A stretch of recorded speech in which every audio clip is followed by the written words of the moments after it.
Assalamualaikum.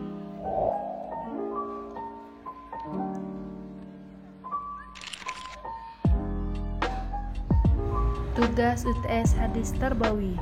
Contohnya akhlak tercela yaitu hasad dan akhlak terpuji pemaaf. Nama Nia Rahmadani, NIM 23531100, lokal PAI 3E. Selamat menyaksikan.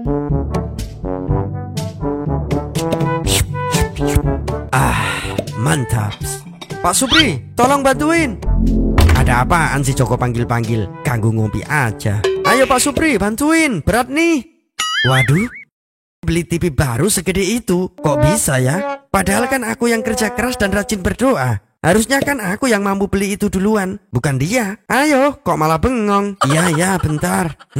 Pokoknya gimana pun caranya, dia harus gagal memiliki TV itu. Iri, bilang bos. Hah? Kamu siapa? Yaelah, masih nanya. Masa nggak tahu siapa aku? Enggak, emang siapa? Makanya, jangan kepedean Julip.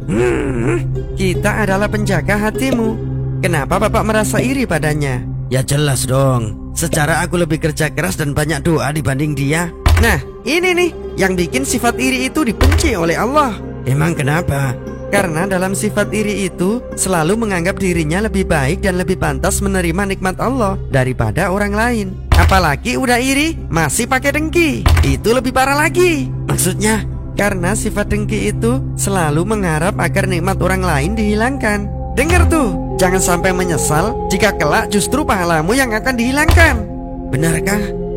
Jagalah dirimu dari hasad, karena sesungguhnya hasad merusak kebaikan. Sebagaimana api yang memakan kayu bakar. Ibarat surga sudah ada di depan mata dan pahalamu akan menjadi pijakannya. Tapi kamu gagal menggapainya hanya karena pijakanmu itu hangus dibakar oleh api iri dengkimu.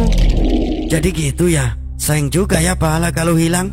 Makanya jauhi sifat iri kepada sesama. Tapi kalau iri dalam hal kebaikan bagaimana? Nah, kalau itu bisa jadi boleh, dengan tujuan memotivasi diri agar menjadi orang yang lebih baik.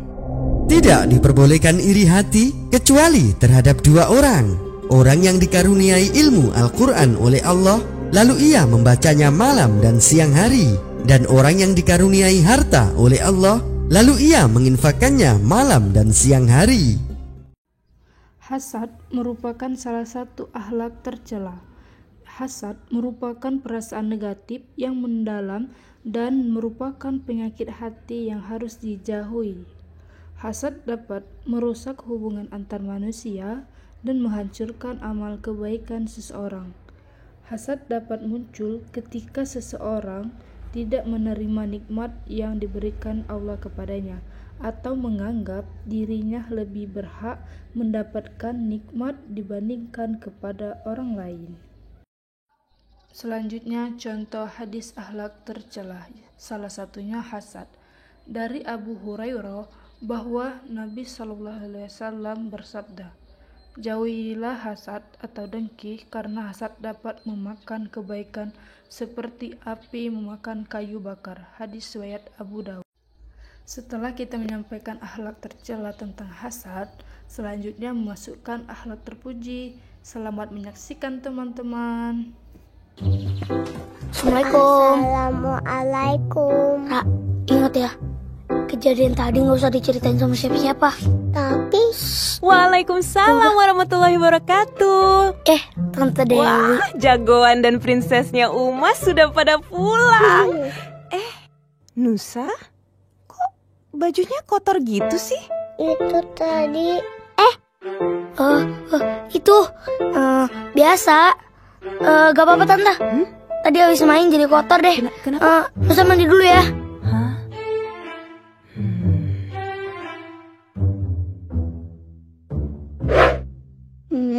kesel. Kayaknya ada yang lagi nggak happy nih. Ayo, lagi bete kenapa, princess? Enggak, happy kak. Masa sih? Es krim. Iya, happy-happy aja kok. Iya, Yakin gak ada apa-apa nih?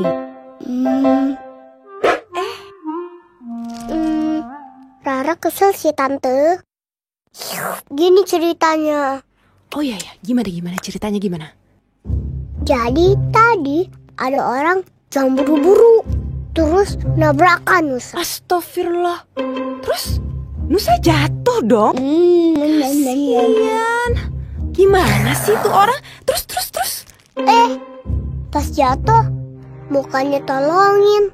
Gak bener tuh orang. Ih, nyebelin banget sih.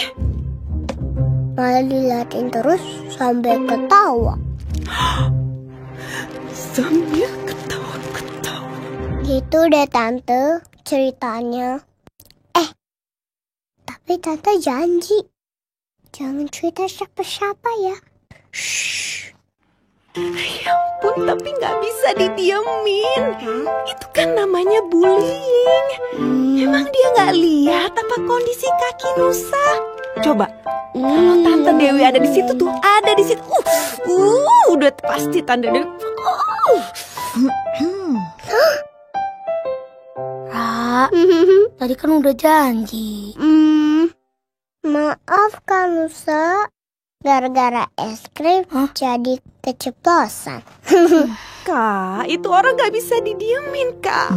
Dia udah nabrak Nusa, terus pergi. Bukannya nolongin, malah bisik-bisik, terus ngetawain lagi. Itu kan gak sopan, Kak. Bener deh, Kak. Kalau tadi ketemu aja udah pasti aku pites tuh orang. Astagfirullah. Dewi, istighfar. Kakak tahu, pasti kamu kesel, sebel dengar ceritanya. Tapi gak mesti kita balas juga kan? Apalagi sampai mau pites-pitesin orang.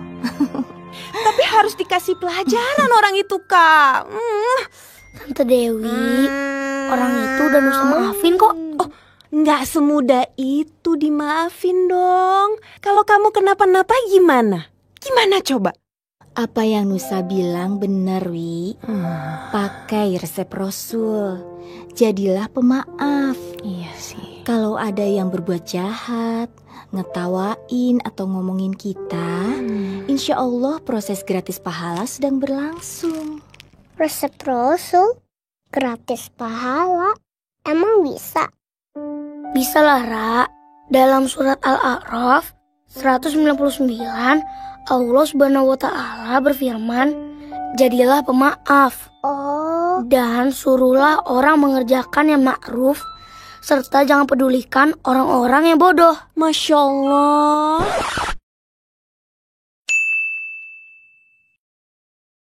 Selanjutnya akhlak terpuji, salah satunya pemaaf. Pemaaf adalah orang yang rela memaafkan kesalahan orang lain tanpa adanya rasa dendam atau keinginan untuk membalasnya.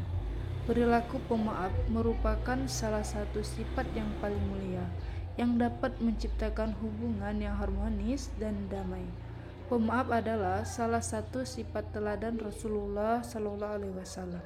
Jika disakiti, beliau selalu memaafkan dan tidak membalas menyakiti.